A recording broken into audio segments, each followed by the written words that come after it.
தலையெழுத்து என்றால் என்ன? நாம் அன்றாட வாழ்க்கையில் இதெல்லாம் நம்ம தலையெழுத்துப்பா அப்படின்னு சொல்லிகிட்டு இருக்கோமே. ஒருத்தன் திட்டுறான் நம்மளை, இதெல்லாம் என் தலையெழுத்து அப்படின்னு சொல்கிறான். கடன் பிரச்சனை, ஏதோ ஒரு பிரச்சனை, இதெல்லாம் நம் தலையெழுத்து என்று வாழும் அனைத்து மனிதனுமே சொல்லி கொண்டு இருக்கிறான். பணக்காரனாக இருக்கவனு சொல்கிறான், ஏழையாக இருக்கவனு சொல்கிறான், இதெல்லாம் என் தலையெழுத்து அப்படின்னு சொல்லுவான். இதற்கு என்ன அர்த்தம்? உண்மை வள்ளுவரை கேட்டால் அவர் அழகாக சொல்லுவார். வள்ளுவர் சொல்லாத விஷயங்களே கிடையாது. நாம் எல்லாம் சொல்லி கொண்டிருக்கிறோம், திருக்குறளில் எல்லா விஷயங்களும் சொல்லியிருக்கிறது என்று.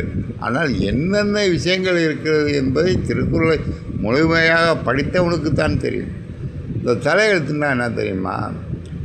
அது அழகாக வள்ளுவர் சார், ஊழில் பெரியது யாவுல மற்றொன்று சூழியும் தான் வந்தோறும். நாம் செய்கிற கர்ம வினைகள், கர்ம வினைகள்னு என்ன சார்? மனதாலை செய்கிற பாவம். ஒருத்தன் நம்மளுக்கு பிடிக்கலன்னு வச்சுக்க, அவன் காரில் போகும்போதே சாக மாட்டானா அப்படின்னு நினைக்கிறான். மனதால் செய்கிற துரோகம். அவன் ஆக்சிடெண்ட் ஆக மாட்டானா, இதெல்லாம் மனதால் செய்கிற துரோகம். அடுத்தது வார்த்தையால் ஒருத்தனை திட்டுறது, கண்ணா அப்படின்னான்னு திட்டுறது, இதெல்லாம் துரோகம். அப்புறம் உடம்பாலை செயல்படுவது, ஒருத்தனை அடிக்கிறான், சம்பந்தமே இல்லாமல் ஒருத்தனை அடிக்கிறான், இது உடம்பாலை செய்கிற பாவம். மனதால் செய்கிற பாவம், உடம்பாலை செய்கிற பாவம், வார்த்தையால் செய்கிற பாவம்.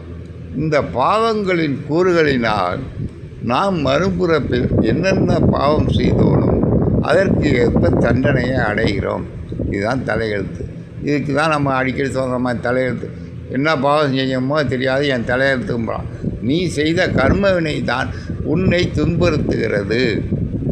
இதுக்கு தான் தலையெழுத்துன்னு பேர். இது அர்த்தம் புரியாமல் உடனே மண்டையை உடைச்சி பார்க்குறோம், தலையில் எது எழுதியிருக்கா அப்படின்னு எல்லாம் பார்க்குறானோ. எல்லா ஞானிகளும் பார்த்து விட்டான். நாம் செய்கிற கர்ம வினைகள், வினைகள் என்றால் நடுவிலை தீவினை.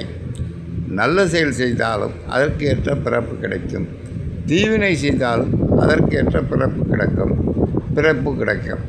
இப்போ நல்வினையே செஞ்சாலும் அதற்கேற்ற கர்மவினையை அனுபவித்தாக வேண்டும், தீவினையே செய்தாலும் அதற்கு உள்ள கர்மவினையை அனுபவித்தாக வேண்டும். புரியுங்களா? இதுதான் தலையெழுத்து. தலையெழுத்துனா மண்டையை உடைச்சி எதுவும் எழுதியிருக்கான்னு பார்க்கக்கூடாது. நாம் செய்கிற கர்ம வினையை அனுபவிக்கிறோம் இந்த பிறவியில். ஒருத்தன் கோடீஸ்வரனாக இருக்கான், ஒருத்தன் பிச்சைக்காரனாக இருக்கான். என்ன காரணம்? நாம் செய்த போன ஜென்மத்தை செய்யணும்னு நினைக்கக்கூடாது.